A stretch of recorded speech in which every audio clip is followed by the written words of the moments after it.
दृष्टि आईएएस के प्लेटफॉर्म पर आप सबका स्वागत है। आज के सेशन में हम लोग बुंदेलखंड में सूखा क्यों पड़ता है और उसके पीछे क्या रीज़न है और उस सूखे का समाधान क्या हो सकता है, इसकी चर्चा हम लोग करेंगे। और हमारा उद्देश्य रहेगा उत्तर प्रदेश को फोकस करना। ध्यान रखिएगा, अगर हम भारत के मानचित्र में देखें तो ये जो पार्ट है, ये वाला पार्ट, यहाँ पर आपको बुंदेलखंड क्षेत्र मिलेगा, जिसका कुछ हिस्सा तो उत्तर प्रदेश में, कुछ हिस्सा मध्य प्रदेश और आसपास के राज्यों में फैला हुआ है। उत्तर प्रदेश की बात करें तो झांसी, जालौन, महोबा, ललितपुर, हमीरपुर, बांदा, चित्रकूट, ये लगभग 7 जिले हैं। झांसी, जालौन, महोबा, ललितपुर, हमीरपुर, बांदा और चित्रकूट, ये बुंदेलखंड क्षेत्र में शामिल किए जाते हैं। उत्तर प्रदेश का ये जो क्षेत्र है वो अर्ध शुष्क क्षेत्र है। अर्ध शुष्क क्षेत्र का मतलब होता है कि जिसमें वर्षा का प्रतिशत लगभग 60 या 70 सेंटीमीटर से कम रहता है और लगभग 45 या 50 सेंटीमीटर के बीच में। प्रश्न ये है कि ये जो बुंदेलखंड क्षेत्र है, यहाँ की चट्टानी संरचना कैसी है। तो आपको बताना होगा कि विंध्य काल की प्राचीन नीस चट्टानें यहाँ पर पाई जाती हैं। नदियों के निक्षेप से निर्मित चट्टानें भी यहाँ पर पाई जाती हैं। और ये जो बुंदेलखंड क्षेत्र है, इसका पश्चिमी हिस्सा जो है, जो मालवा पठार से लगा हुआ है, वहाँ पर आपको काली मिट्टी की परतें भी में देखने को मिलेंगी। प्रश्न ये है कि बुंदेलखंड क्षेत्र में वर्षा कम होती है, क्यों कम होती है? उसके पीछे कुछ तर्क दिए जा सकते हैं। जैसे अगर हम बुंदेलखंड क्षेत्र को देखें तो इस भाग में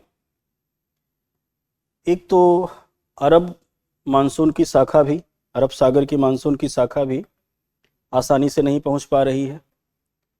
बंगाल की खाड़ी की मानसून शाखा भी यहाँ पर आसानी से नहीं पहुंचती।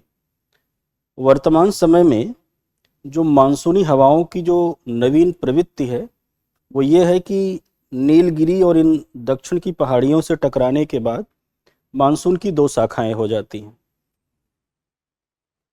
आधा पूर्वी भाग और लगभग आधा पश्चिमी भाग, जो कि बंगाल की खाड़ी की शाखा और अरब सागर की शाखा के रूप में दक्षिण से उत्तर दिशा में अग्रसर होती हैं। अब इस भाग में देखा जाए तो चूंकि एक तरह से मध्यवर्ती भाग पड़ जाता है, तो बंगाल की खाड़ी की शाखा भी और अरब सागरी मानसून की शाखा दोनों बहुत आसानी से यहाँ पर नहीं पहुँच पा रही हैं। बंगाल की खाड़ी की शाखा यहाँ से जाती है नॉर्थ ईस्ट इंडिया में और शिवालिक श्रेणी की तलहटी से होते हुए ये मानसूनी हवाएं पूर्व से पश्चिम दिशा में गतिशील होती हैं। तो शिवालिक श्रेणी से टकरा कर ये हवाएं वर्षा करती हैं। अगर इस दृष्टि से भी देखा जाए तो बुंदेलखंड दूर पड़ जाता है। तो चाहे वो बंगाल की खाड़ी की शाखा हो, अरब सागर की शाखा हो या शिवालिक श्रेणी से दूरी, इन तीनों तथ्यों को अगर हम एक साथ अध्ययन करते हैं तो ये पता चलता है कि बुंदेलखंड क्षेत्र में वर्षा कम होगी। साथ ही साथ अब ये जो वर्षा की मात्रा बुंदेलखंड क्षेत्र में कम प्राप्त हो रही है, वो यहाँ पर कुछ समस्याओं को जन्म देती है, जिसमें सूखे की समस्या, घटते जलस्तर की समस्या, पर्याप्त पेयजल आपूर्ति की समस्या यहाँ पर जगह जगह आपको देखने को मिलेंगी। सूखे की समस्या कभी कभी इतनी विकराल हो जाती है कि यहाँ के किसान अपने मवेशियों के लिए चारा एकत्रित नहीं कर पाते। दरअसल यहाँ पर सूखे के पीछे कुछ और भी कारण हैं। एक तो हम जैसे वैश्विक स्तर पर आप देख रहे होंगे जलवायु परिवर्तन, तो उसका प्रभाव तो यहाँ पर दिखाई ही पड़ रहा है। वर्षा की कमी, जिसकी चर्चा मैंने आपसे कहा कि वर्षा की कमी निरंतर यहाँ पर बनी रहती है। बंगाल की खाड़ी की शाखा, अरब सागर की शाखा और शिवालिक श्रेणी से टकराकर वापस लौटती हुई जो वर्षा की मात्रा है वह भी बुंदेलखंड क्षेत्र तक पर्याप्त नहीं होने पाती, तो बुंदेलखंड क्षेत्र में वर्षा कम होती है। वनों की कटाई एक बड़ा कारण है बुंदेलखंड क्षेत्र में वर्षा न होने और सूखे के लिए, क्योंकि आपको ये ध्यान रखना होगा कि जहाँ पर वन क्षेत्र ज़्यादा होंगे वहाँ पर वातावरण में नमी की मात्रा ज़्यादा होगी और नमी की मात्रा अधिक होने से वहाँ पर वर्षा की मात्रा स्वाभाविक रूप से बढ़ जाती है। साथ ही साथ वर्षा जब कम हुई तो वहाँ पर किसानों ने भूजल का दोहन भी ठीक ठाक मात्रा में किया। भूजल का दोहन हुआ तो जो भूमिगत जलस्तर था वो और नीचे गया, सूखे की जो प्रबलता थी वो और ज़्यादा बढ़ गई। बुंदेलखंड क्षेत्र में एक और चीज़ है, आप देखते होंगे तो वहाँ पर सोयाबीन, मूंगफली जैसी फसलें खूब पैदा की जाती हैं। अब ये जो फसलें हैं इनको जल की उपलब्धता ठीक ठाक मात्रा में चाहिए होती है। वास्तव में ऐसे क्षेत्र में ऐसी फसलें पैदा की जानी चाहिए जहाँ पर कि कम जल उपलब्धता के बावजूद भी स्वाभाविक रूप से फसल का उत्पादन हो सके।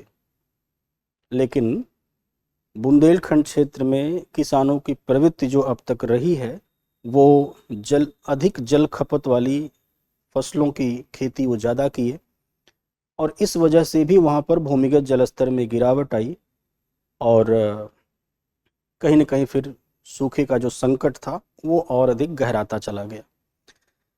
तो एक तरह से कह सकते हैं कि जलवायु में परिवर्तन, वर्षा की कम मात्रा, वनों की अत्यधिक कटाई, भूजल का अत्यधिक दोहन और अधिक जल खपत वाली फसलों की कृषि करना, ये बुंदेलखंड क्षेत्र में सूखे के प्रमुख कारणों में हम शामिल कर सकते हैं। अब इसके अलावा हम बुंदेलखंड क्षेत्र में अगर हम सूखे से निपटने की बात करें, ऐसा क्या किया जाए कि वहाँ पर सूखे की प्रबलता को कम किया जा सके, तो पहली चीज़ तो वर्षा जो भी थोड़ी बहुत मात्रा में हो रही है उस वर्षा की मात्रा से प्राप्त होने वाले जल का संचय किया जाए। अभी हाल ही के वर्षों में उत्तर प्रदेश सरकार ने उत्तर प्रदेश में इन जिलों में तालाब खुदवाने का भी कार्यक्रम चलाया। तो जाहिर है कि बुंदेलखंड क्षेत्र में यहाँ पर तालाब अगर अधिक मात्रा में होंगे तो वर्षा जल का संचय भी ठीक ठाक मात्रा में होगा और सूखे से निपटा जा सकता है। वनों की मात्रा को यथासंभव बढ़ाया जाना चाहिए। जितना ज़्यादा आप वनों की मात्रा को बढ़ा लेंगे वर्षा का प्रतिशत भी बढ़ेगा, वातावरण में नमी बढ़ेगी और वहाँ का वातावरण भी शुद्ध होगा। दरअसल जल प्रबंधन किसी भी एक व्यक्ति का उद्देश्य नहीं होना चाहिए। जल प्रबंधन यह समुदाय आधारित होना चाहिए और वहाँ के समस्त लोगों में यह जागरूकता होनी चाहिए कि जल प्रबंधन करके हम यहाँ के सूखे की समस्या से बच सकते हैं। पशुपालन को बढ़ावा दिया जाए, ये भी एक अच्छा प्रयास हो सकता है।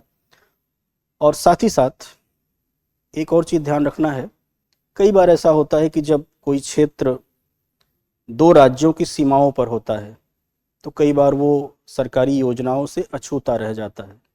बुंदेलखंड क्षेत्र जो है कुछ ऐसा ही भाग है ये।